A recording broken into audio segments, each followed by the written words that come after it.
So this is our MT61GP. This is our cable line. We get it connected.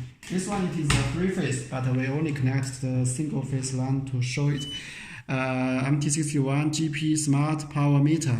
Okay, so in this device you can read all this data, such as this one.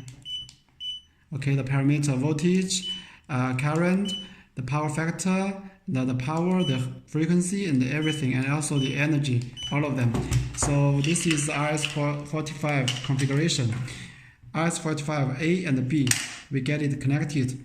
And here you can see the white cable is for A, B for black cable. And this USB, it must also be A and B, white, black. Here you can also see the A and B, white and black.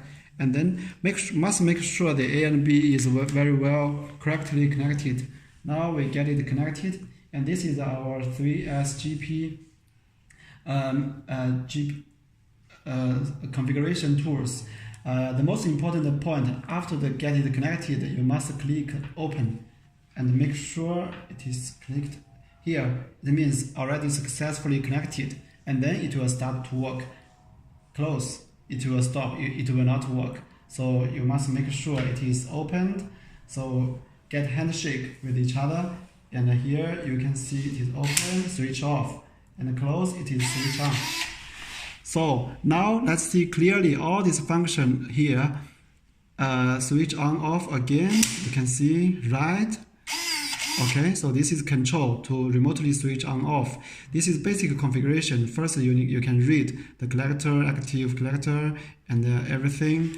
And this is the network configuration. For each country, you must make sure the APN is correct, and the username and the password. Here you can write whatever for the card you are using. Everything you can do. Okay, so you must make sure it correctly, and then click the right. It will wrote what you have already made.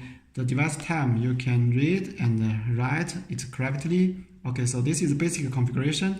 Here is the server configuration. You can read and the IP address and everything. And here you can see more details for the server configuration. Device management.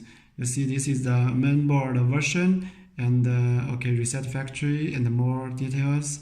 And here you can upgrade to the latest version of our program. Control already set up. This is alarm and threshold control. Here you can read. This is a very powerful function. For example, the voltage detection. We can detect the voltage and the over voltage. If you click the enable, it means you can set up the over voltage value like a 300 or 295, for example. And this is under voltage protection. You can write down the exact value you want it to be, and click the enable. And this is locked. Locked means when it is switched off, you cannot switch on manually. So when you click this one, it will do realize this function. This is overcurrent and short current. It's all the same function like over voltage. You can set up the value. Even though this breaker, this smart power meter, it is 100 amps, but you can write down the value like 60 to limit the power or limit the current as what you want it to be. The simple you can only click on here, get it enabled, and it will be done. Very simple. And the phase loss and the phase trip and everything. After you configure all this what you want, and you can click right, it will done whatever you want it to be. This is power off trip. Enables, it means when the power is off, you cannot switch on manually. This is function to do this. And here you see the status of each voltage. Okay, so here the energy data. Our device, you can read all this over voltage value, current, frequency, current ABC, total active ABC, combined power, and under voltage and everything. So you can get it cleared and read. So it's very simple.